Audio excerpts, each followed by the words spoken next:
दुरूद शरीफ पढ़ लें।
कुछ डेफिनेशंस बताने लगा हूँ, ऑपरेटिंग लीज खत्म, कुछ डेफिनेशन बता रहा हूँ। ये मेनली फाइनेंस लीज के लिए। अच्छा, ऐसा नहीं है कि ये सिर्फ फाइनेंस लीज के लिए है, बीच में 2-3 नाम वो भी आएंगे जो ऑपरेटिंग लीज में भी चाहिए, लेकिन मेनली इनका इस्तेमाल, इनकी गहराई को मेनली समझना जो है फाइनेंस लीज के लिए, इसलिए मैं अब बता रहा हूँ।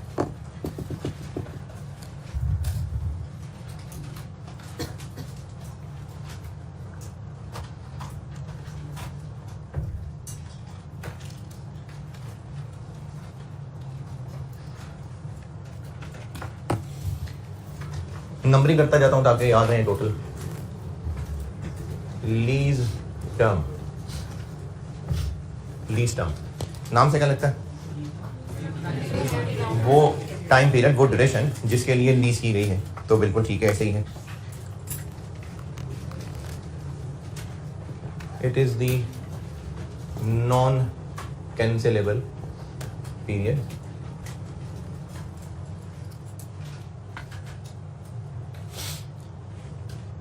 for which a lessee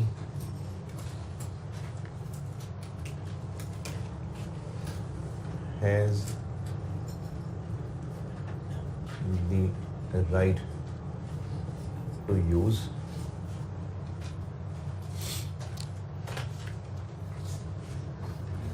an underlying asset। Lease term वो टाइम पीरियड है जिसके लिए lessee has the right to use an underlying asset. Non cancellable क्या लगता है नाम से? नॉन कैंसिलेबल, कैंसिल नहीं हो सकता। अरे जबरदस्त यार, कैसे नॉन कैंसिलेबल, कैसे पता चला? ठीक है, नॉन कैंसिलेबल, कैंसिल नहीं हो सकता।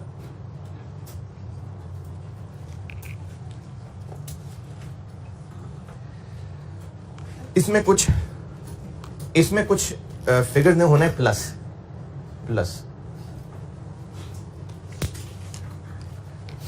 अच्छा, कोई ताल्लुक बीच में नहीं है, यानी यूजफुल लाइफ वाली बात नहीं है, सिर्फ थोड़ा सा लिंक मिलता जुलता है, इसलिए बता रहा हूँ। जैसे वो IAS 38 में लाइसेंस की यूजफुल लाइफ, जो इनिशियल पीरियड था उसमें प्लस कर लेते थे अगर रिन्यूअल है तो, और किन हालात में वो रिन्यूअल हम प्लस कर लेते थे? अगर खर्चा कम है और हमें यकीन है कि हम कराएंगे रिन्यू, तो कुछ उस तरह की चीज़ है कि जो बेसिक पीरियड है वो तो है ही है, प्लस अगर लेसी के पास राइट है, ऑप्शन है to extend, plus the period covered by an option to extend।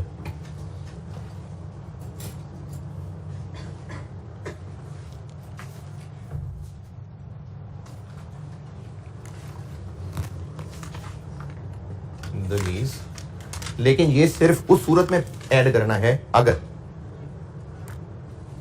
if it is reasonably certain, और ये सवाल वाला आपको बताएगा, it is reasonably certain that, क्या reasonably certain? reasonably certain का मतलब होता है तकरीबन confirm, that lessee will exercise the option। Reasonably certain मतलब तकरीबन कंफर्म, और ये सवाल वाला बताएगा। अगर सवाल में ये हुआ ना तो सवाल वाला बताएगा आपको कि रीजनबली सर्टेन है या नहीं है।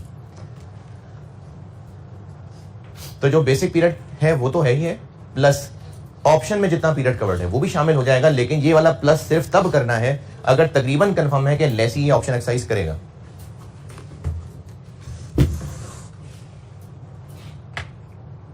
एक और प्लस इसके होते हुए भी हो सकता है और दोनों में से कोई एक भी हो सकता है। प्लस एक और प्लस,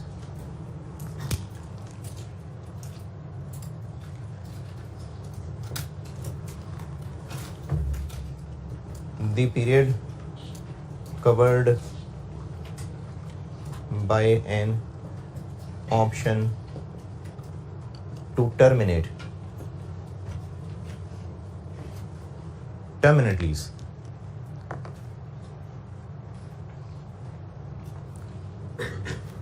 लेकिन ये काम सिर्फ तब करना है if it is reasonably certain that lessee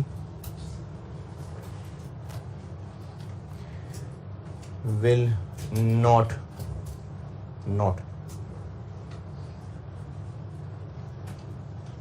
exercise the option।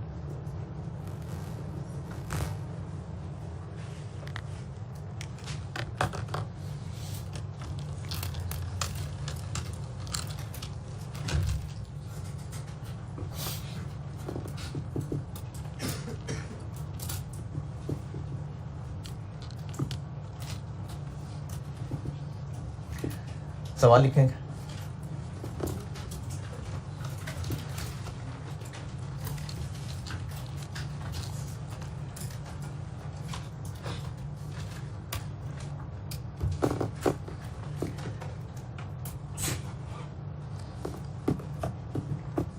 Basic contract period,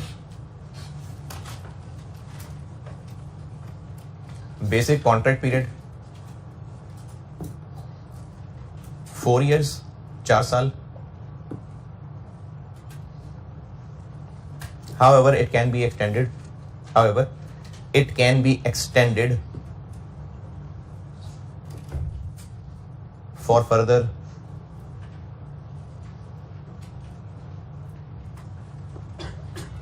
2 years, for further 2 years। Required है आपसे, इसकी अंग्रेजी पे गौर करिएगा और जितनी भी समझ आए पहले खुद ही कोशिश करिएगा, फिर मैं तो समझा ही दूंगा लेकिन पहले आपने खुद ट्राई करनी है। रिक्वायर्ड है आपसे lease term, if lease term required है आपसे इफ। अब इफ के बाद आगे 3 सिनेरियो आ गए। A, it is reasonably certain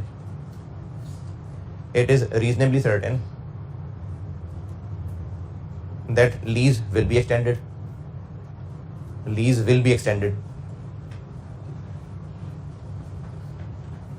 B, scenario B, it is reasonably certain that lease will not be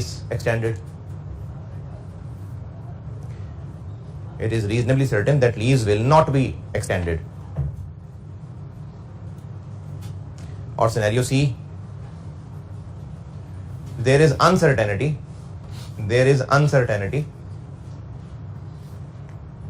regarding exercise of option। पहला मैंने बताया कि सर्टेन है कि एक्सटेंड होगा, दूसरा मैंने सिनेरियो बताया सर्टेन है कि एक्सटेंड नहीं होगा, और तीसरा सिनेरियो बताया कि पता नहीं क्या होगा। चले करें आंसर। तीसरा मैंने बताया there is uncertainty regarding exercise of option. Lease term करिए कैलकुलेट तीनों सिनेरियोज में।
हाँ जी, पहले का आंसर 6, अच्छा 4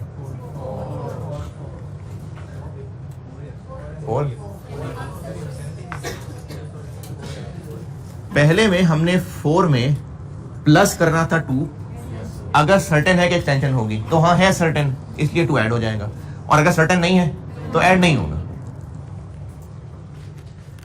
जो पीरियड ऑप्शन के अंदर आ रहा है उसको तब ऐड करना है अगर सर्टेन है कि उस पीरियड में यूज हो रहा होगा, और वो तभी यूज हो रहा होगा जब एक्सटेंशन होगी। तो एक्सटेंशन वाले को तब ऐड करना है अगर सर्टेन है कि इसमें एसिड यूज हो रहा होगा। ठीक है, चलें अगला सवाल लिखें।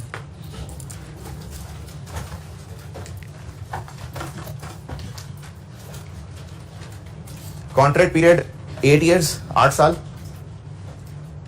Contract period 8 years.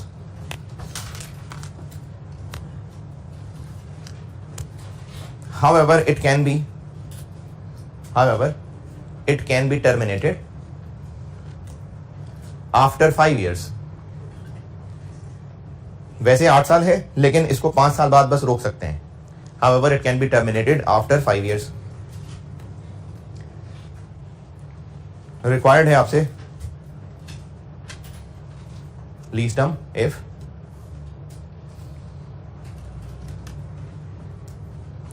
अच्छा, इफ के बाद वही 3 सिनेरियो लिख लें, बस वो एक्सटेंड की जगह टर्मिनेटेड का वर्ड आ जाएगा।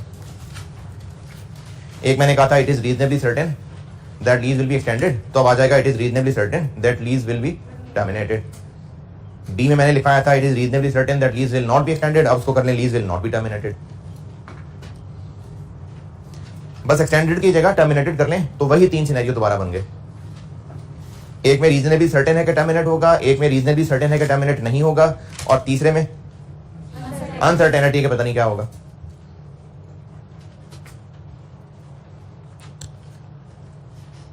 अब इसकी अंग्रेजी को गौर से देखें और देखें आंसर क्या बनेगा।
हाँ जी,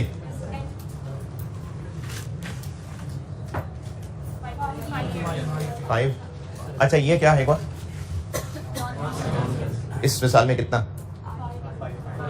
5 ये 5 होगा क्योंकि 5 तो करना ही करना है, 8 तक भी जा सकता है 5, वरना 5 पे भी रुक सकता है, यानी 5 तो करना ही करना है, तो ये 5 है। अब उसमें देखना है कि 5 + 3 करना है कि नहीं करना। टर्मिनेशन ऑप्शन के सहारे कितना पीरियड जुड़ा हुआ है, 3।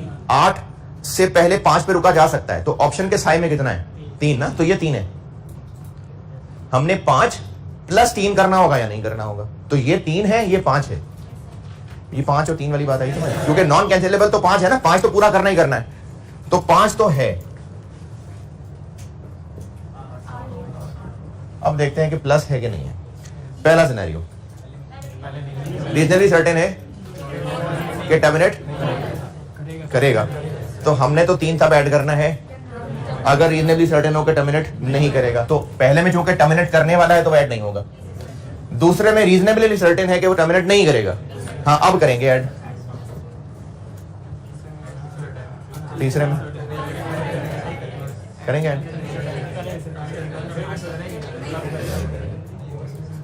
नहीं करेंगे,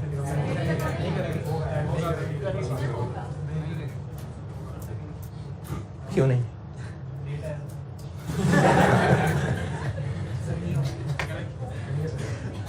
क्यों करेंगे, क्यों नहीं करेंगे?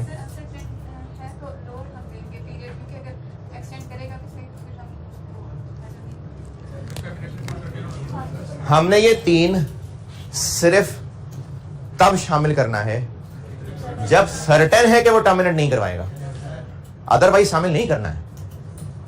तो क्या सर्टेन है कि वो टर्मिनेट नहीं करवाएगा? नहीं, सर्टेन ही नहीं है, अनसर्टेनिटी है। इन दोनों में कॉमन बात सुन लें, सर्टेन है तो शामिल होगा, सर्टेन नहीं है तो शामिल नहीं होगा। इन दोनों के केस में अनसर्टेनिटी वाले पोर्शन को ऐड नहीं किया हमने। ये दोनों सवाल जो मैंने कराए हैं, इनमें जो अनसर्टेनिटी वाला सिनेरियो था उसमें ऐड किया पीरियड नहीं, क्योंकि दोनों में सर्टेन का वर्ड है, सर्टेन। इसको शामिल ही तब करना है जब सर्टेन है, तो अनसर्टेनिटी तो दोनों सवालों में से किसी में भी शामिल नहीं होना। तो तीसरे में कहा हुआ है कि सर्टेन हो के वो टर्मिनेट नहीं करेगा, तो क्या तीसरे सिनेरियो में सर्टेन है? नहीं, तो इसलिए ऐड नहीं होगा, 5 ही रहेगा। नहीं, दोबारा पहला सवाल भी दोबारा बताता हूं। 4 साल थे, अब देखना था कि उसमें प्लस वाला 2 करना है कि नहीं करना। पहला सिनेरियो था कि सर्टेन है कि एक्सटेंशन होनी है, तो सर्टेन है कि एक्सटेंशन होनी है, ठीक है, प्लस कर दिया। सर्टेन है कि एक्सटेंशन नहीं होनी, तो प्लस नहीं किया। और तीसरे सिनेरियो में क्यों प्लस नहीं किया? क्योंकि अनसर्टेन है। सर्टेन होता कि एक्सटेंड होगी तो ऐड करते, अनसर्टेनिटी इसलिए ऐड नहीं किया। इधर यहां भी ऐड करना है या नहीं करना, इसका फैसला सर्टेन होना करेगा। अगर पहला सिनेरियो में सर्टेन था कि टर्मिनेट कर देगा, तो हमने तो उस सूरत में ऐड करना था, अगर टर्मिनेट नहीं करना था तो इसलिए ऐड नहीं किया। दूसरे सिनेरियो में यही वर्डिंग आ गई। तीसरे सिनेरियो में क्या सर्टेन है कि टर्मिनेट नहीं करेगा? तीसरे सिनेरियो में क्या सर्टेन है कि टर्मिनेट नहीं करेगा? नहीं, तो फिर हम ऐड नहीं कर सकते। इन दोनों में एक कॉमन बात बताता हूं, शायद आपको वो फायदे की लग जाए, शायद फायदा हो जाए। इन दोनों में कॉमन बात यह है कि जो ऑप्शनल पीरियड है, ऑप्शनल पीरियड, इधर भी ऑप्शनल पीरियड, इधर भी ऑप्शनल पीरियड है ना। इन दोनों का एक कॉमन तरीका बता रहा हूं, अगर आसान लग जाए तो। जो ऑप्शनल पीरियड है उसको सिर्फ तब ऐड करना है अगर सर्टेन है कि वो पीरियड यूज हो रहा होगा। दोबारा, इन दोनों के केस में हमने ये ऑप्शनल पीरियड सिर्फ तब शामिल करना है कि अगर सर्टेन है कि वो ऑप्शनल पीरियड यूज हो रहा होगा। इन दोनों के केस में ऑप्शनल पीरियड तब ऐड करना है अगर सर्टेन है कि ऑप्शनल पीरियड यूज हो रहा होगा। दूसरे सवाल में इसको अप्लाई करके देखते हैं। पहला सिनेरियो क्या था? सर्टेन है कि, हाँ, तो इसका मतलब ऑप्शनल पीरियड तो यूज ही नहीं हो रहा होगा, तो ऐड नहीं करना। सिनेरियो बी, सर्टेन है कि टर्मिनेट नहीं करेगा, यानी सर्टेन है कि ऑप्शनल पीरियड यूज कर रहा होगा, इसलिए ऐड कर दिया। देखें, अगर सर्टेन है कि उसे टर्मिनेट नहीं करवाना, तो टर्मिनेट नहीं कराना तो क्या करना है? तो इसका मतलब यूज करना है। उसने टर्मिनेट नहीं करवाना है, कंफर्म है, तो मतलब वो पीरियड चलना है, इसलिए ऐड किया है। और तीसरे सिनेरियो में क्या सर्टेन है कि ऑप्शनल पीरियड यूज कर रहा होगा? नहीं, तो इसलिए ऐड नहीं होगा। तो इसलिए दोनों में यही बात कॉमन है कि अगर ऑप्शनल पीरियड कंफर्म है कि यूज हो रहा होगा तो ऐड करना है, और अगर सर्टेन यूज हो रहा होगा तो फिर ऐड नहीं करना। जी हाँ, कैसे कैसे लॉजिकली बताएं? हाँ, हमने वो टाइम पीरियड लीज में लेना है जो सर्टेन है कि यूज होगा। अब बताएं लॉजिकली, क्या सर्टेन है कि 8 साल यूज होगा?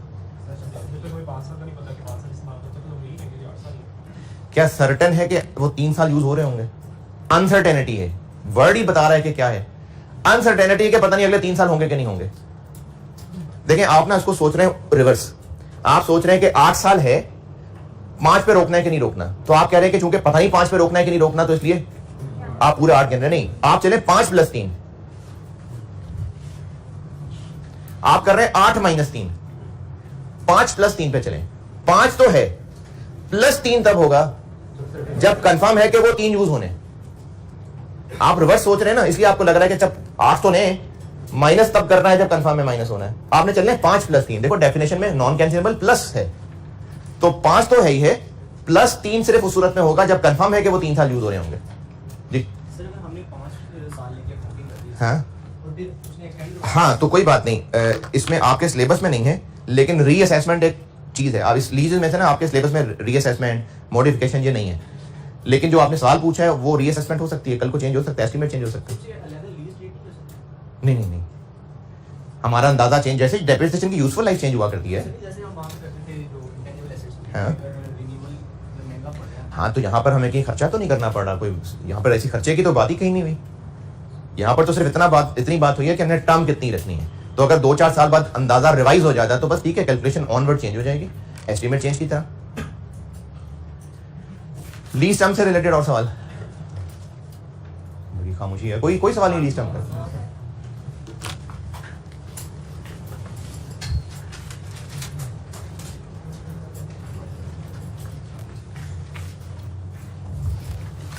नोटेड। सर अगर हम अनसर्टेन है कि हम 3 साल को यूज नहीं करेंगे, तो उसका दूसरा मतलब ये नहीं हुआ कि अनसर्टेन है कि हम 3 साल नहीं, अनसर्टेन है तो फिर अनसर्टेन है। अनसर्टेन का मतलब अनसर्टेन है। अनसर्टेन है कि 3 साल यूज नहीं करेंगे। देखें, या तो मैं यहां हूंगा या वहां हूंगा, ठीक है, या यहां है या वहां है। अगर अनसर्टेन हूं कि मैं कहां हूंगा, तो वहां होना भी अनसर्टेन है, यहां होना भी अनसर्टेन है।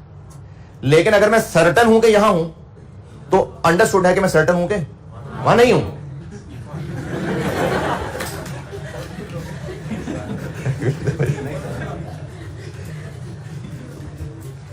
तो अनसर्टेनिटी का मतलब सर्टेन नहीं हो सकता। जी जी, क्या? लेकिन कॉन्ट्रैक्ट में ही लिखा है ना कि वो 8 से पीछे 5 पे रुक सकता है, कॉन्ट्रैक्ट में ही लिखा है। हाउएवर कैन बी टर्मिनेटेड, तो नॉन कैंसिलेबल तो 8 ना हुआ। नॉन कैंसिलेबल का मतलब है कि वो कैंसिल नहीं होना, वो पूरा करना ही करना है। तो 5 पे अगर रुक सकता है तो फिर 8 नॉन कैंसिलेबल नहीं है। लीज पेमेंट्स,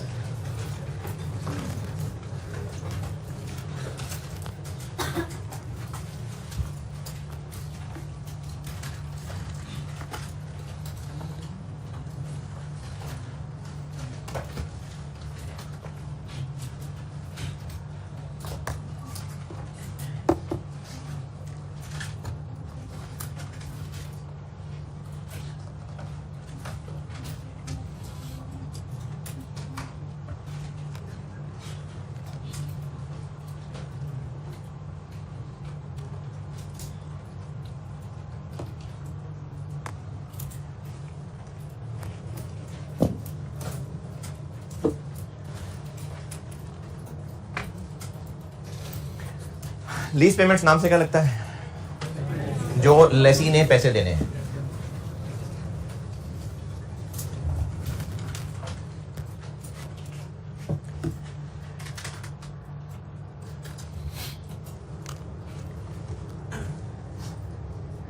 ये काफी लंबी चौड़ी डेफिनेशन है।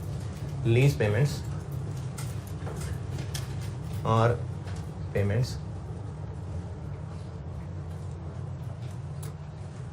अच्छा, यहां तक तो समझ आता है कि lease payments are payments made by a lessee to a lessor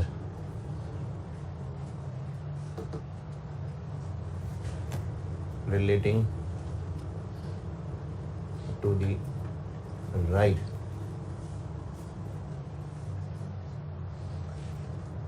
to use and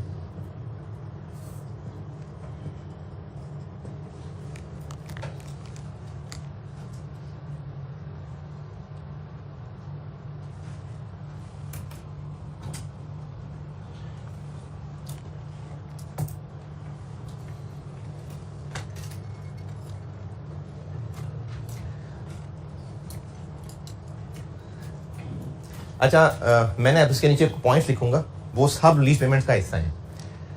लिखूंगा कुछ इस तरह के 4 पॉइंट्स लिखूंगा,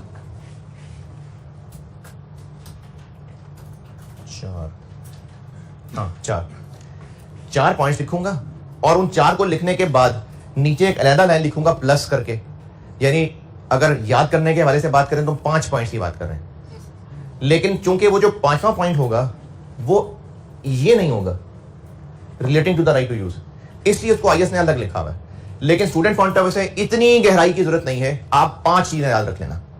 मैं लिख उसको इस तरह से तोड़ के रहा हूं कि इसके नीचे मैं 4 लिखूंगा, क्योंकि वो जो 4 है ना वो इसलिए relating to the right to use, जो 5वां है वो relating to the right to use नहीं है, लेकिन लीज पेमेंट की डेफिनेशन का हिस्सा है। इसलिए मैं 1 2 3 4 5 लिखने की बजाय आईएस में जैसे लिखा है कि इसके नीचे 4 है और 5वां अलग है, तो मैं लिख वैसे रहा हूं, लेकिन आपको बता रहा हूं कि आप याद करने के पॉइंट ऑफ व्यू से 5 याद कर लें।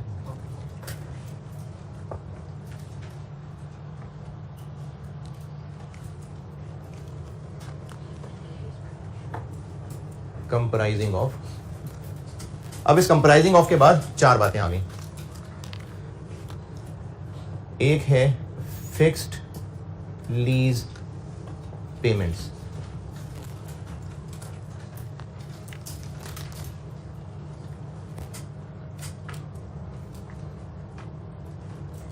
अच्छा फिक्स्ड लीज पेमेंट्स नाम से समझ लें, अगर जबानी याद रहेगा तो ठीक है, काफी है। फिक्स्ड लीज पेमेंट्स का मतलब ये नहीं है कि जो हर साल बराबर होंगी। फिक्स्ड लीज पेमेंट्स का मतलब है जो फिक्स हो गई कि इतनी ही है, तय हो गई। जैसे कल वाले सवालों के अंदर ईयर 1 में 1 लाख होगा, ईयर 2 में 1,20,000 होगा, फिर 1,80,000 होगा, फिर 1 लाख होगा, ये तय हो गया है ना। ये मुराद है फिक्स्ड लीज पेमेंट्स से, कि जिनकी अमाउंट तय हो गई है, जिनकी अमाउंट पता है क्या है। इसकी मिसालों में हम आप देखेंगे आगे चल के सवालों के अंदर, रेंटल हुआ करेंगे, डाउन पेमेंट भी इसी में आ सकती है। डाउन पेमेंट क्या होती है? वो जो शुरू में पैसे दे रहे होते हैं। हाँ, फिक्स लीज पेमेंट्स, और फिक्स लीज पेमेंट्स पे बता रहा हूं, उससे मुराद ये नहीं है कि हर साल बराबर, इसका मतलब है अमाउंट तय है। फिक्स लीज पेमेंट्स, लेकिन इनमें से लेस लीज इंसेंटिव्स। ये अभी लीज पेमेंट की डेफिनेशन पूरी करने के बाद बताता हूं लीज इंसेंटिव क्या होते हैं। कोई होते हैं तो वो उसमें से लेस हो जाएंगे, लेस लीज इंसेंटिव्स, और उसमें से लेस होना कोई इतनी जरूरी बात नहीं है। बात यह है कि ये जो चीजें मैं यहां लिखूंगा ये सब प्लस प्लस प्लस हो रहे हैं, और वो as a less, as a negative हो रहा है। यानी जरूरी नहीं कि इसमें से माइनस होना है, बस जो भी लिस्ट यहां बनेगी उनमें साथ ही एज अ नेगेटिव शामिल हो जाएगा। तो fixed lease payments, less lease incentive. ये मैं लीज पेमेंट की डेफिनेशन पूरी करने के बाद बताता हूं कि ये क्या होता है लीज इंसेंटिव। जी जी, हाँ, तो पता है ना कितनी है। तो डाउन पेमेंट भी जा रही है, रेंटल भी जा रहे हैं, तो ये सारी अमाउंट तय है ना। फिर इसमें चीज ऐड होगी, उनको कहते हैं वेरिएबल लीज पेमेंट्स।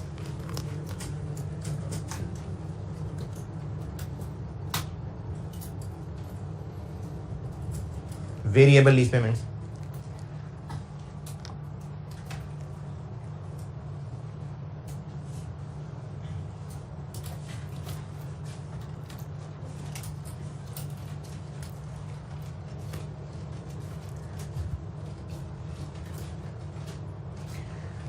काइबोर का लफ्ज सुना है कभी? KIBOR, Karachi interbank offer rate और लाइबोर नहीं, लंदन इंटरबैंक ऑफर रेट। ये ना गवर्नमेंट की तरफ से डिसाइड इंटरेस्ट रेट होते हैं कि इस मुल्क में क्या इंटरेस्ट चलेगा। तो पाकिस्तान में मेन चूंकि फाइनेंशियल हब कराची है तो इसलिए कराची इंटरबैंक ऑफर रेट होता है। तो ये गवर्नमेंट की तरफ से तयशुदा रेट होता है और ये गवर्नमेंट इसको पीरियडिकली रिवाइज कर रही होती है, हर महीने चेंज हो रहा होता है। तो बातों का ऐसा होता है कि किसी लीजिंग कंपनी से एसेट लीज पे लिया तो लीजिंग कंपनी कहेगी कि हम आपको जो एसेट लीज पे दे रहे हैं हम लोग रेंट कैलकुलेट किया करेंगे एट काइबोर प्लस 3% और काइबोर हर 6 महीने बाद रिवाइज हुआ करेगा। तो वो जो काइबोर चेंज होता जाएगा उससे पेमेंट चेंज होने लग जाएंगी, उनको वेरिएबल लीज पेमेंट्स कहते हैं। और ये अल्हम्दुलिल्लाह आपके साथ है, वरना ये चेंज होता है तो वो रीअसेसमेंट होती है और वो एक थोड़ी मुश्किल चीज है, उसी है वन में।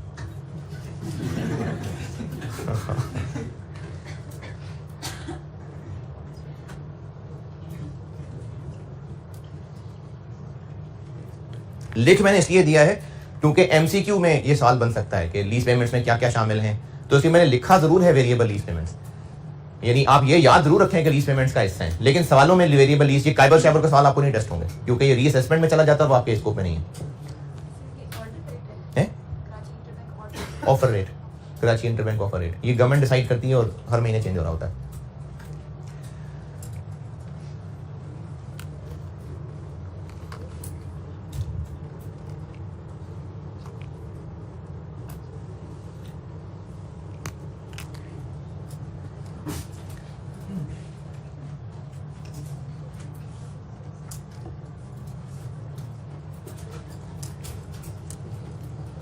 ये याद है, ये कुछ 2 दिन पहले बताया था मैंने।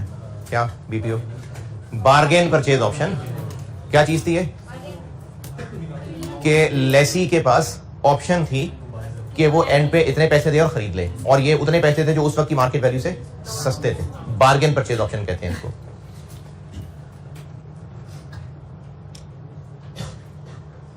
अच्छा, बहुत कम होना शर्त नहीं है, यानी ऐसा नहीं है कि मार्केट में रेट उस वक्त 3 मिलियन चल रहा हो और ये 300 रुपए पे दे दे, नहीं, इतना नहीं है, लेकिन सफिशिएंटली लोअर होगा। जैसे 3 मिलियन मार्केट में रेट चल रहा है और उसने 2 मिलियन की ऑफर की है तो काफी है ये भी। तो बार्गेन परचेज ऑप्शन थी कि जो sufficiently lower than market value है। तो अगर ये ऑप्शन मौजूद है एग्रीमेंट में तो अजम्पशन शुरू में क्या बताई थी आपको कि लेसी अक्लमंद होता है, अजम्पशन है और वही ऑप्शन एक्सरसाइज करता ही करता है। तो ये ऑप्शन एक्सरसाइज अंडरस्टूड है कि होनी है।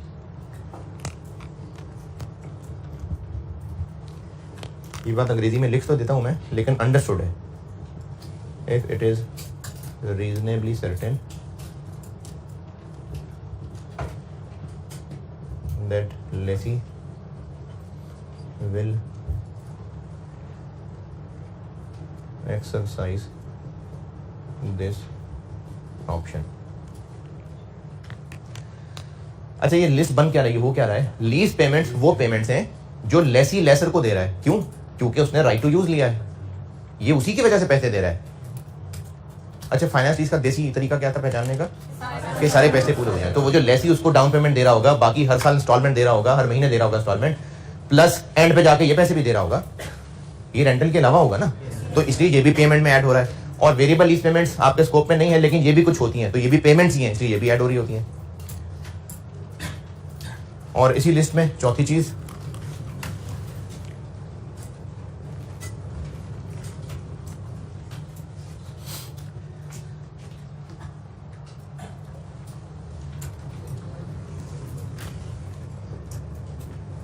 Termination penalty. अच्छा, पेनल्टी के वर्ड से लगता है शायद ये कोई इलीगल काम हो रहा है, उस पर सजा मिल रही है, तो लेकिन ऐसा नहीं है। टर्मिनेशन पेनल्टी में जो टर्मिनेशन पेनल्टी का वर्ड यूज हो रहा होता है, ये बस नाम पेनल्टी जरूर है। काम क्या है इसका? काम ये है कि अभी जो सवाल इससे पहले किया था कि 8 साल की लीज है और 5 साल बाद खत्म कर सकता है। अच्छा, 5 साल बाद खत्म कर देगा तो फाइनेंस लीज में होता है कि लेसर ने सारे पैसे पूरे कर लेने हैं, तो अभी तो 5 साल गुजरे थे, पैसे सारे पूरे हो गए होंगे? नहीं। तो जब टर्मिनेशन हो रही होती है ना, तो होता यह है कि लेसर पर कुछ पैसे और लेता है कि आप 10% पैसे और दे दें, या आप टर्मिनेशन की फीस समझें, आप इसको फीस समझें कि आपने इतने पैसे दिए और बस फिर जाएं। टर्मिनेशन पेनल्टी एक फीस है। जब लेसी ये डिसाइड करेगा ना कि बस अब हम टर्मिनेट कर रहे हैं, तो लेसर उसके लिए एक फीस लेगा, तो वो टर्मिनेशन पेनल्टी है। नाम पेनल्टी से कोई इलीगल काम की सजा नहीं है, ये आप जो टर्मिनेशन वाली बात बता रहा था उसकी एक फीस समझ लें कि अगर लेसी टर्मिनेट करवाएगा तो उसकी फिर एक फीस दे रहा होगा, वो फीस टर्मिनेशन पेनल्टी है।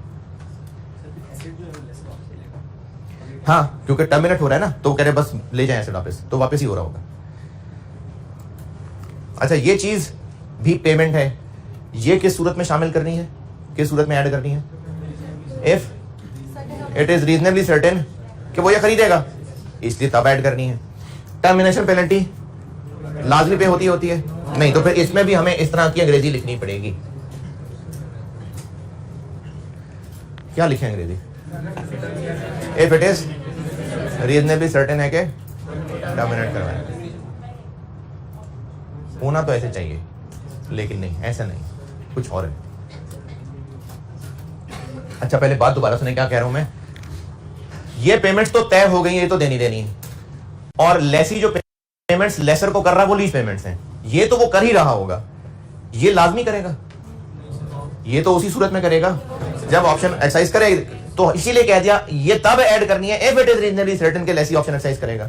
तो इसी तरह टर्मिनेशन पेनल्टी लाजमी पे करेगा नहीं, तभी करेगा जब ऑप्शन एक्सरसाइज करेगा। तो इसमें भी कुछ ऐसी अंग्रेजी आनी चाहिए, लेकिन अगर यहां अंग्रेजी आ गई कि if it is reasonably certain कि ऑप्शन विल बी एक्सरसाइज, तो ये सही नहीं होगी बात।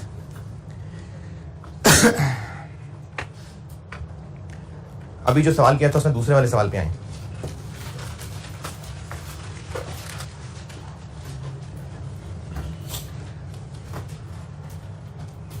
पहला सिनेरियो क्या था? इट इज रीजनेबली सर्टेन कि टर्मिनेट करवाएगा, इसीलिए लीज टर्म क्या ली थी? 5। तो जब टर्मिनेट करवाएगा तो पेनल्टी देगा, टर्मिनेट करवाएगा तो पेनल्टी देगा, यानी सिनेरियो ए हुआ अगर, तो ये चीज ऐड होगी इस लिस्ट के अंदर। हाँ, बी सिनेरियो क्या था? क्या था कि इट इज सर्टेन कि टर्मिनेट नहीं करवाएगा, तो इसीलिए आपने लीज टर्म क्या ली थी? 8। तो जब टर्मिनेट नहीं करवाएगा तो पेनल्टी नहीं दे रहा होगा, तो इसलिए यहां पर इस लिस्ट में ऐड नहीं होगा, 0। तीसरे सिनेरियो में क्या किया था? अनसर्टेनिटी थी, लेकिन आपने किया क्या? पीरियड कितना लिया? तो पीरियड 5 साल लेना ये शो कर रहा है कि पेनल्टी बढ़ेगी। देखें, या तो है ना कि सर्टेन है कि पेनल्टी देगा, फिर तो ठीक है, समझ आती है यहां पर पेनल्टी लेनी है। लेकिन अगर अनसर्टेनिटी है तो उसके नतीजे में हम लीज टर्म कितनी ले रहे हैं? तो लीज टर्म 5 साल यूज करना इनडायरेक्टली यही मैसेज कन्वे कर रहा है कि टर्मिनेट हो जाना है, और जब हो जाना है तो पेनल्टी आ जानी है। तो इसके लिए अंग्रेजी लिखें,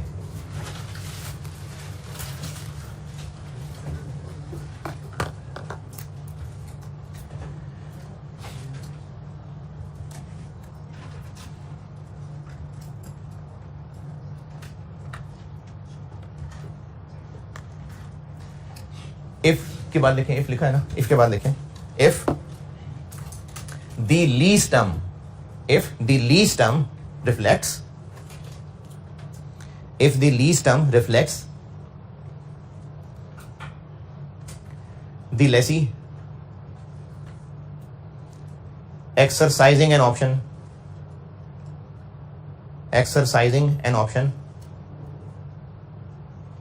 to terminate the lease। ये तो होगी आईएस की वर्डिंग। समझा दोबारा देता हूं, हमने जो लीज टर्म तय की है उसको देख के फैसला करेंगे कि लीज पेमेंट का हिस्सा बनना है कि नहीं बनना। जो हमने लीज टर्म डिसाइड किया है ना, उसको देख के फैसला होगा कि ये चीज इस लिस्ट में ऐड होनी है कि नहीं होनी।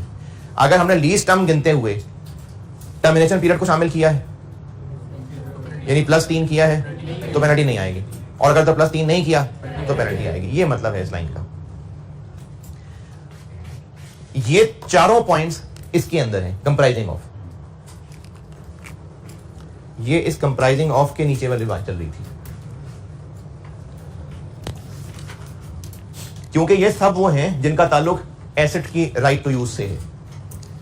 अब इनमें एक और चीज प्लस है, यानी इसमें प्लस है, इसमें लीज पेमेंट्स ये है, प्लस एक और चीज है, टेक्निकल गहराई समझें। लीज पेमेंट्स ये हैं, प्लस एक चीज और है, 2। अच्छा, ये क्या है? वो ये 4 है। लीज पेमेंट्स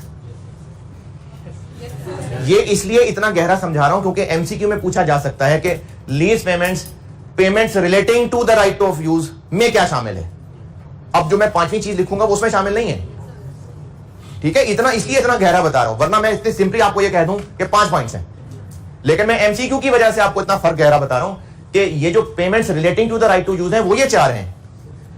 लीज पेमेंट्स की डेफिनेशन ये प्लस एक लाइन और है। वैसे आप न्यूमेरिकली 5 चीजें याद कर लें, इनफैक्ट 4 ही ना, क्योंकि ये तो आपके सिलेबस की चीज नहीं है, याद रखें, एमसीक्यू में हो सकता है। वैसे न्यूमेरिकली 5 चीजें याद रखें, लेकिन इतनी गहरी बात इसलिए बता रहा हूं कि एमसीक्यू में ये चीज टेक्निकली टेस्ट हो सकती है। तो payments relating to the right to use ये 4 हैं, इनके अलावा एक चीज और मिलाएंगे तो लीज पेमेंट्स बनेंगे। अब वो एक और चीज क्या है, प्लस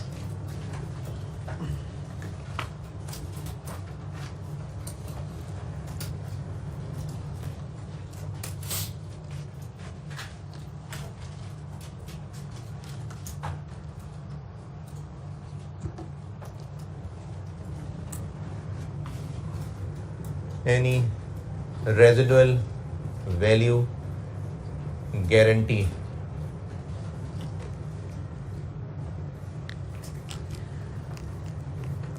या गारंटीड रेजिडुअल वैल्यू भी कहते हैं, और ये बिल्कुल मशहूर है, आप सवालों में बिल्कुल यूज कर सकते हैं, GRV, या बिल्कुल कुछ यूज कर सकते हैं क्वेश्चन में, BRV, BPO, BRV नहीं, GRV, BPO, ये क्वेश्चन में कर सकते हैं यूज।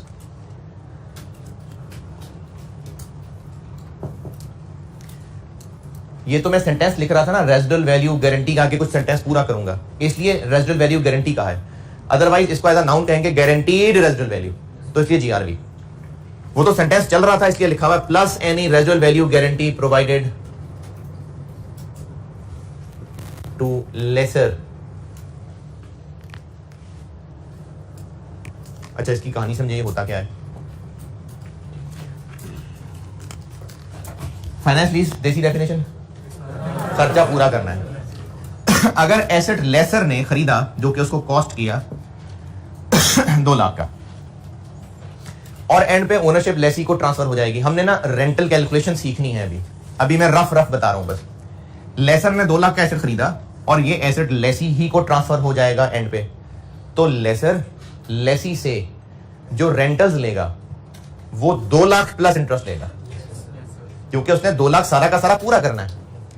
लेकिन अगर ये एसेट एंड पे लेसर को वापस आ जाना है, और एंड पे बिकने वाली वैल्यू को कहते हैं रेजिडुअल वैल्यू, और ये मार्केट में 20 का फिर भी बिक सकता होगा, तब 2 लाख का एसेट है और वो लीज के बाद लेसर को वापस मिलना है, तो फिर ये फाइनेंस लीज किस बात की हुई, तो वापस आ जाना है। तो फाइनेंस लीज में ओनरशिप ट्रांसफर होना जरूरी नहीं होता है, एसेट वापस आने के बावजूद ये फाइनेंस लीज हो सकती है।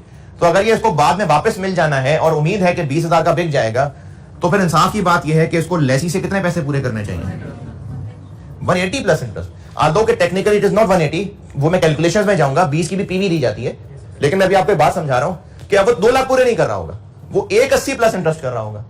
क्यों? क्योंकि 20 तो उसको मिल ही जाने। लेसी को इस बात से कोई खुशी या उदासी होगी कि ये वैल्यू कितनी है? हाँ, क्योंकि ये वैल्यू ज्यादा होगी तो उसके इंस्टॉलमेंट कम बनेगी ना। तो बाज़ औक़ात लेसी लेसर को कहेगा कि आप फिक्र ना करें, ये एसेट जब मैं आपको वापस करूंगा ना, देखना इसकी कितनी वैल्यू होती है मार्केट में। लेसी ये चाह रहा है कि मेरी किस्त कम बने, तो लेसर कहेगा अगर ना हुई तो मैं जिम्मेदार हूं, मैं गारंटी दे रहा हूं कि इतने का होगा।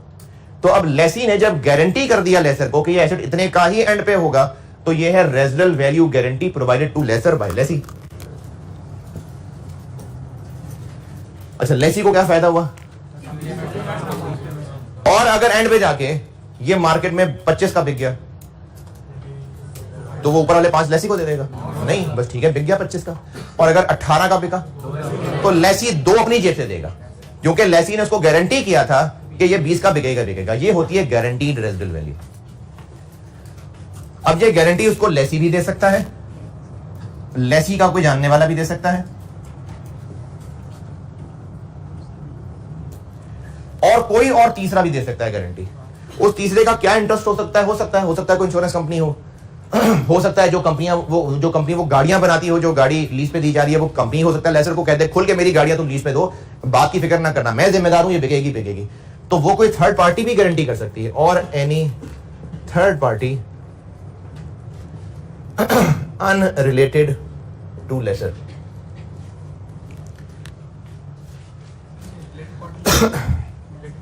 अगर है रिलेटेड पार्टी आप समझ लीजिए पेरेंट सब्सिडरी, अभी हमने कंसोलिडेशन पढ़नी है ना, नाम आएंगे इसमें पेरेंट सब्सिडरी, ये रिलेटेड है। ये जितने हैं नहीं, लेसर की रिलेटेड नाम, क्योंकि अगर लेसर ही की कोई रिलेटेड पार्टी इसको गारंटी कर रही है तो फिर तो घर की बात हुई ना, कोई और गारंटी करे, कोई और। अनरिलेटेड टू लेसर लिखा मैंने, होशोवास में लिखा lessor, unrelated to lessor, lessor का कोई रिलेशन ना हो उससे, कोई और ही पार्टी हो। क्योंकि अगर वो लेसी की रिलेटेड है तो वो तो ऊपर कवर हो गई ना। अगर अलग से लिखा जा रहा है तो यकीनन लेसी से रिलेटेड नहीं है और लेसर से भी रिलेटेड नहीं है। अच्छा, ये जितनी चीजें आपको लिखवाता हूं ना, ये सब बड़ी अच्छी तरह याद करनी है, क्योंकि ये इतनी बारीक बारीक अल्फाज के ऊपर भी सवाल में कोई ना कोई पॉइंट डाल दे, यानी इसके ऊपर पॉइंट डाल सकता है वो कि रिलेटेड पार्टी है कि नहीं है। तो इसकी इन सारी चीजों को अच्छी तरह याद करना है।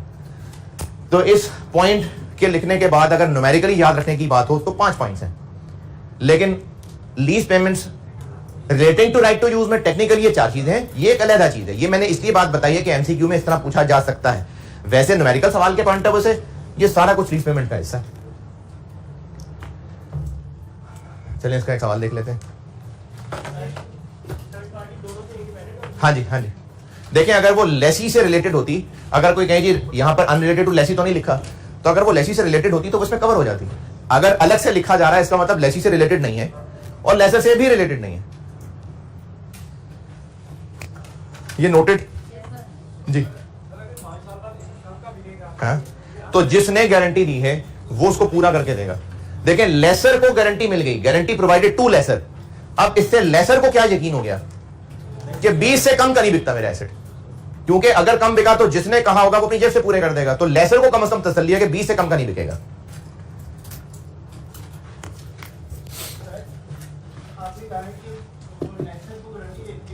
जी जी,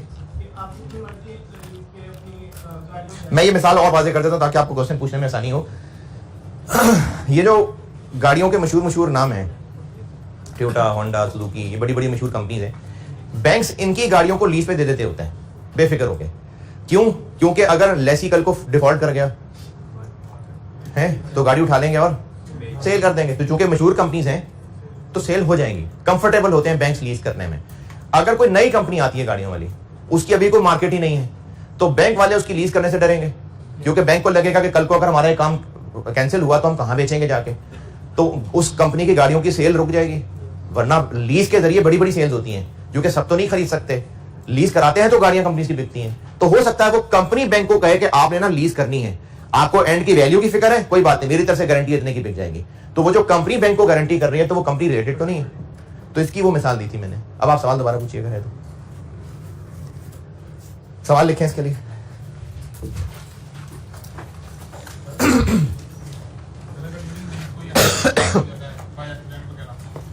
दोबारा बोले।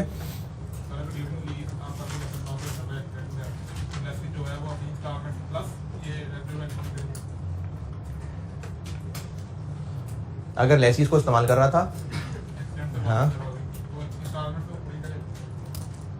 लीज में इंश्योरेंस होती है, तो इसलिए एक्सीडेंट वाले का मसला ही नहीं है। बता रहा हूं ना कि एक्सीडेंट वाला मामला तो वैसे ही सेटल हो जाता है, क्योंकि लीज बगैर इंश्योरेंस के होती ही नहीं है। इंश्योरेंस होती है, तो एक्सीडेंट वाली बात तो वहां कवर हो गई, गाड़ी तो बिल्कुल ठीक हो जाएगी। अब उसके बाद जब बिकेगी तो हाँ वो कवर करेगा, लेकिन उसमें फिर बाकी डिटेल देखनी पड़ती है कि अगर नहीं हो रही तो गलती किसकी थी, क्या लेसी की थी। क्योंकि एग्रीमेंट जब होता है ना, ये तो आपको सिर्फ मोटे मोटे नाम बता दिए, एग्रीमेंट तो पता नहीं कितने पेजेस का होता है, उसके अंदर क्या क्या लिखा होता है कि अगर ये मामला हुआ तो फिर गारंटी नहीं है, नेचुरल डिजास्टर्स में नहीं है, उस तरह की टर्म्स रख ली होती हैं। लीज कॉन्ट्रैक्ट पीरियड सवाल है। Lease contract period 7 years। Lease का कॉन्ट्रैक्ट पीरियड 7 years है। However, it can be terminated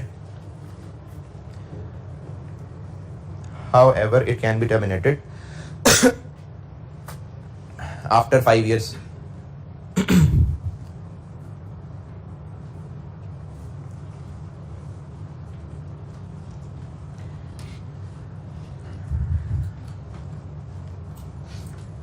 Following terms and conditions are agreed.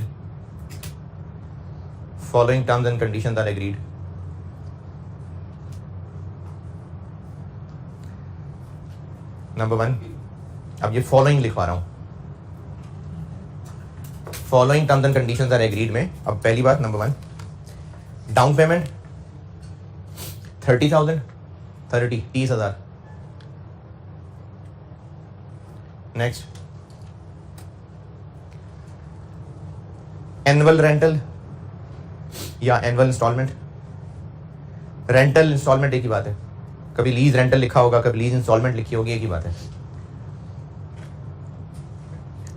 45,000, 45,000 payable eight end of every year, payable eight end of every year.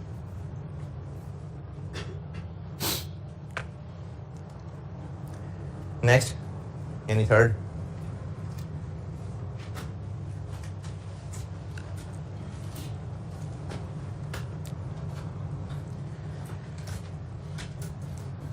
termination penalty of 5,000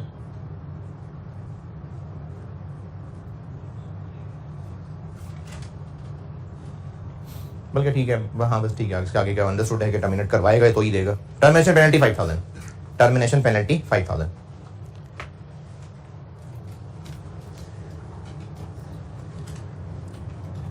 next ji fourth, residual value guaranteed, residual value guaranteed by lessee,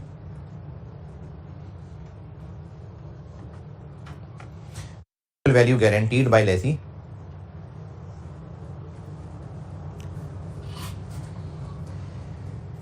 at 35,000 if lease is terminated, 35,000 if lease is terminated, and 20,000 if lease is not terminated. अगर lease terminate हुई तो कब वापस कर रहा होगा asset? 5 साल बाद। तो फिर उसने जीआरवी 35,000 कही है, और अगर टर्मिनेट ना हुई तो फिर कब वापस कर रहा होगा? 7 साल बाद। तो उसके लिए फिर उसने 20,000 कही है। पेनल्टी तो एक अलग चीज है, वो टर्मिनेशन के लिए है। जीआरवी एक अलग चीज है, पेनल्टी अलग पॉइंट है, ये अलग पॉइंट है, दोनों अलग अलग चीज है। चलें, टर्म्स एंड कंडीशंस बस यही है। रिक्वायर्ड है आपसे total lease payments, total lease payments at inception of lease, यानी शुरू में ही टोटल बता दें, ग्रैंड टोटल, ओवरऑल क्या लीज पेमेंट होनी है, total lease payments. If there is uncertainty, if there is uncertainty regarding exercise of termination option, यानी इन सारी पेमेंट्स का ग्रैंड टोटल पूछ रहा हूं। एट इंसेप्शन मैंने इसलिए कहा क्योंकि अगर साल 2 साल गुजर गए होते तो फिर तो कुछ पेमेंट्स हो गई होती ना, तो इसलिए मैं शुरू में सारों का टोटल पूछ रहा हूं। मैंने कहा है if there is uncertainty regarding exercise of termination option. करें,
तो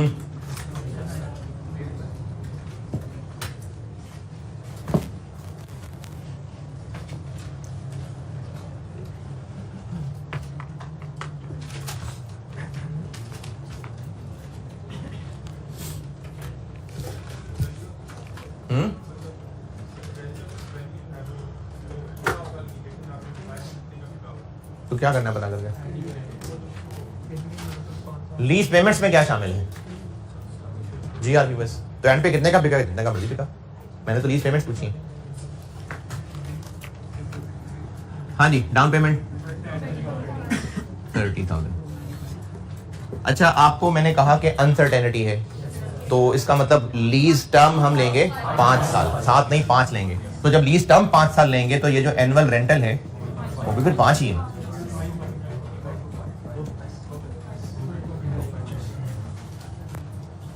और चूंकि हमने 5 साल लिए हैं, इसका मतलब टर्मिनेट हो जानी है।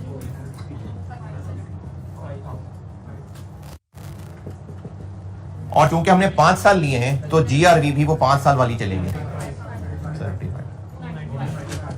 295।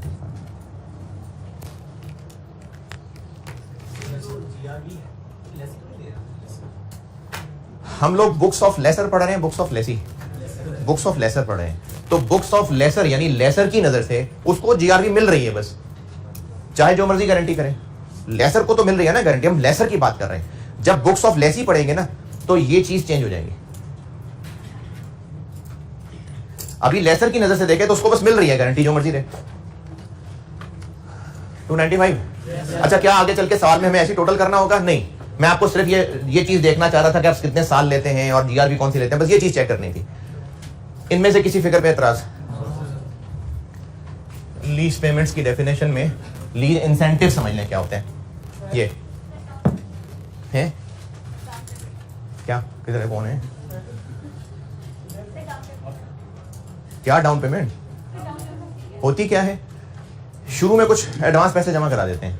जैसे अभी इस सवाल में 5 साल तक लीज चलनी थी, तो उसके बाद फिर हर साल इंस्टॉलमेंट देनी थी, तो शुरू में ही कुछ पैसे नकद दे देते हैं, वो डाउन पेमेंट है। तो वो भी पेमेंट्स का हिस्सा है जी।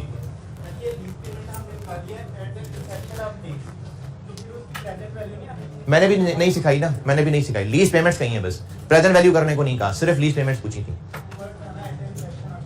वो मैंने इंसेप्शन इसलिए कहा था कि अगर कुछ साल गुजार के पूछता तो जो पैसे मिल गए होते वो तो खत्म हो गए होते, अब जो बाकी रह गए होते शायद वो बताने होते। जैसे मैंने कल आपको डिस्क्लोजर्स बताए थे ऑपरेटिंग लीज के, तो उनमें कौन सी लीज पेमेंट लिखी थी जो अब से ऑनवर्ड थी। मैंने सिर्फ इस वजह से डिसेप्शन कहा था, पीवी नहीं निकालनी थी।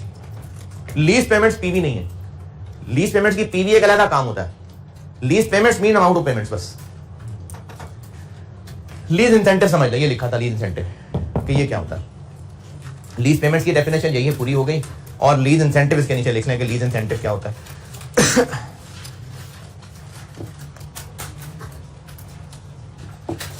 इसकी भी मिसाल समझें पहले। ये जो कॉलेज की फीस स्टूडेंट ने पे करनी होती है, कॉलेज की फीस है, कुछ एडमिशन के टाइम पे फीस हो सकती है, ये तो कॉलेज को पे होनी है। जो सीए ज्वाइन कर रहा है तो उसने कोई आईकैप की भी रजिस्ट्रेशन फीस पे करनी होगी, और वो कॉलेज के जेब की नहीं है, वो तो स्टूडेंट ने आईकैप को देनी है। हाँ, कुछ कॉलेज फैसिलिटेट जरूर कर सकते हैं कि आप हमारे पास ही जमा करा दें, आप कहाँ आईकैप जाते हैं, हमारे पास जमा करा दें, हम खुद आपकी फीस भिजवा देंगे, फैसिलिटेशन हो सकती है। अदरवाइज वो फीस जानी आईकैप को है। अगर कोई नया कॉलेज बने और वो स्टूडेंट को एक ऑफर करे कि आपने हमें जो फीस देनी है वो तो देनी है, हमारी तरफ से आपको एक इंसेंटिव कि वो जो आईकैप को आपने 10,000 रुपए देने थे उसमें से 4 हमारी तरफ से तोहफा है। मिसाल दे रहा हूँ, मिसाल दे रहा हूँ। तो ये पैसे असल में पढ़ने स्टूडेंट को ही थे, उसी ने आईकैप को फीस देनी थी, लेकिन वो 4,000 स्टूडेंट को एक तोहफा दिया जा रहा है। तो ये एक इंसेंटिव है ना। इंसेंटिव किस लिए है कि उसी कॉलेज में एडमिशन ले, तो एक इंसेंटिव है। अब ये जो इंसेंटिव है ये एक एक्स्ट्रा फेवर है, ये उन कोचिंग सर्विसेज की फीस नहीं है, ये एक एक्स्ट्रा इंसेंटिव है। इसको कहते हैं लीज इंसेंटिव। ये कॉलेज की मिसाल लीज नहीं थी, लेकिन ये जो इंसेंटिव की बात समझाइए, लीज इंसेंटिव भी कुछ इस तरह से होता है। किस तरह से? अब लीज की मिसाल देता हूं। कोई लेसर का बिजनेस नया नया बना है और वो प्रोमोशनल एक्टिविटीज कुछ ऐसे कर रहा है, लेसी को कहता है कि जी देखें, जो पैसे आपने हमें देने वो तो देने ही है, लेकिन फलाने इदारे में रजिस्ट्रेशन आपकी जिम्मेदारी होती है करवाना, फलाने अदारे को आपने कुछ फीस पे करनी होती है, वो है आपका खर्चा, चलो हम उसमें से आधे आपको अपनी जेब से दे देंगे। क्यों दिए जा रहे हैं पैसे? ताकि उनसे लीज हो सके, इसको लीज इंसेंटिव कहते हैं। तो अब ये है तो एक तरह का एक्सपेंस, और अभी बेशक हमने अकाउंटिंग पढ़नी शुरू नहीं की, लेकिन लीज पेमेंट्स लेसर के पॉइंट ऑफ व्यू से देखें तो एक सॉर्ट ऑफ इनकम हो रही है ना। तो लीज इंसेंटिव को अलग एक्सपेंस बनाने की बजाय इसमें से नेट किया जाता है। लीज इंसेंटिव क्या है? जो लेसर इंसेंटिव दे रहा है ताकि लीज हो जाए। अकाउंटिंग क्या होती है उसकी? इनमें से लेस किया जाता है बगैर अलग एक्सपेंस बनाने की बजाय। लेसर के लिए एक एक्सपेंस हो गया ना ये, तो इसलिए उसको अलग एक्सपेंस बनाने की बजाय इनमें नेट कर दिया जाता है। अब इसकी अंग्रेजी भी लिख लें, लीज इंसेंटिव क्या होते हैं?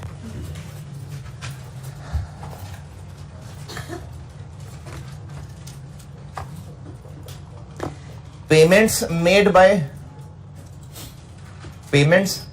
Bye a lessor, lease incentive बता रहा हूं क्या होती हैं।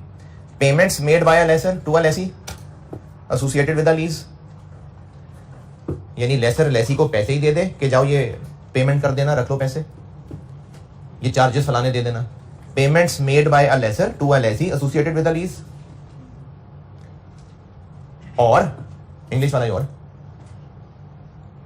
the reimbursement by a lessor of costs of lessee। reimbursement क्या होती है?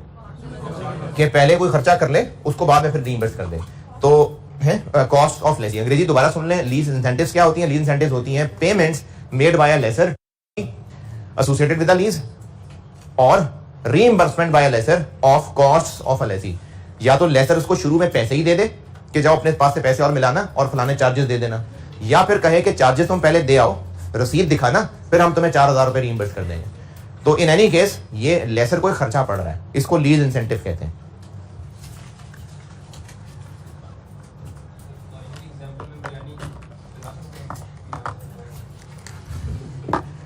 नहीं, बिरयानी इसलिए नहीं क्योंकि जो स्टूडेंट का इस कॉलेज में एडमिशन लेना है, सीए में एडमिशन लेना है, उस कनेक्शन में कुछ खर्चे थे, फीस देनी थी, आईकैप की फीस देनी थी, उसमें हिस्सा डालेंगे तो इंसेंटिव है।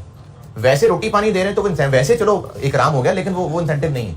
तो इंसेंटिव वो है जो लेसी का लीज से रिलेटेड खर्चा होना था, उसके लिए लेसर अपनी जेब से पैसे दे। बाकी बिरयानी सिरानी वो वैसे अलग चीज है, वो लीज इंसेंटिव नहीं है। चले एक छोटी सी डेफिनेशन और देखते हैं, बस फिर काफी है, बाकी कल कराता हूँ इंशाल्लाह। कल इसकी डेफिनेशन पूरी हो जाएंगी, और मेन मुश्किल यही डेफिनेशन थी, बाकी आसान है। आसान नहीं है, छोटी है। और फिर डिस्काउंटिंग की प्रैक्टिस कराऊंगा कल। नंबर 3 है। अच्छा चले, लीज इंसेंटिव को नंबर ही दे रहे हैं, चले वो 3 हो गया। फिर क्या लीज इंसेंटिव लिखा तो था ही ना, तो उसको नंबर देते हैं। चले, अनगारंटीड, अच्छा इसको इसकी पता नहीं स्पेलिंग नहीं याद होती, यू पहले आएगा कि ए पहले आएगा? यू पहले आता है ना, जो ए पहले कह रहे हैं उनको भी नहीं आती, यू पहले आएगा।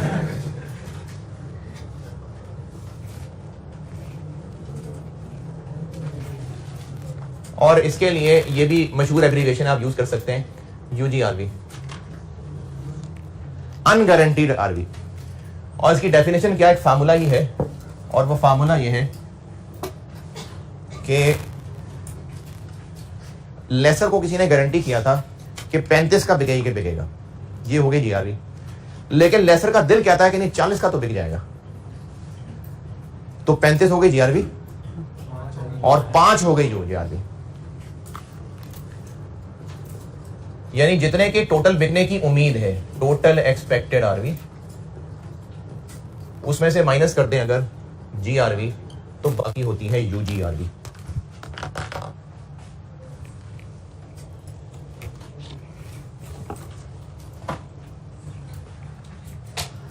जितना अंदाजा है टोटल बिकेगा, उसमें से गारंटी वाला पोर्शन माइनस कर दें तो बाकी यूजीआरवी है।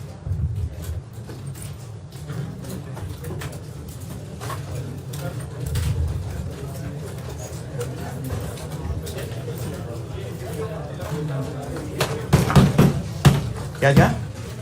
हाँ, ये क्या होता है? मैंने वो फाइनेंस की निशानियां बताई थी, थे उस दिन क्लास में 5-6 निशानियां थी, 8 निशानियां थी, नहीं थे? तो वो जिंदगी भर की महरूम ही रहेगी, तो नहीं थे। वो लेक्चर भी तो नोट करना था ना यार, उसमें समझाई थी। होता यह है कि एंड पे जब लीज खत्म हो रही होती है तो लेसी के पास ऑप्शन होती है, चाहे वो वापस कर दे एसेट और चाहे तो थोड़े से पैसे देके खरीद ले। तो उस जो अमाउंट होती है उस खरीदने की ऑप्शन को बार्गेन परचेज ऑप्शन कहते हैं, सस्ता खरीदने की ऑप्शन।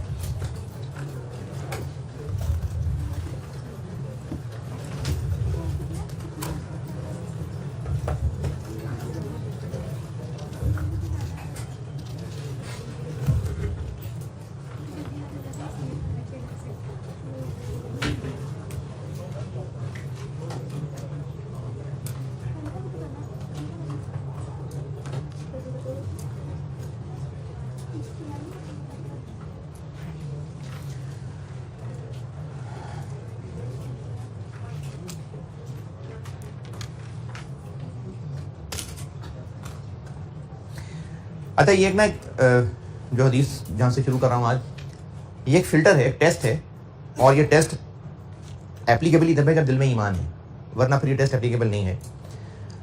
और इसमें आपके समझने वाली बात यह है हमारे इंक्लूडिंग में कि ख़ास तौर पे जवान बच्चों को कुछ काम ऐसे होते हैं जो वो अपनी रूटीन लाइफ की वजह से, ओवरऑल एनवायरनमेंट की वजह से उन कामों में एंगेज तो हो जाते हैं, लेकिन कहीं ना कहीं अंदर एक चोर होता है कि घर वालों को पता ना चले ये बात, जिनमें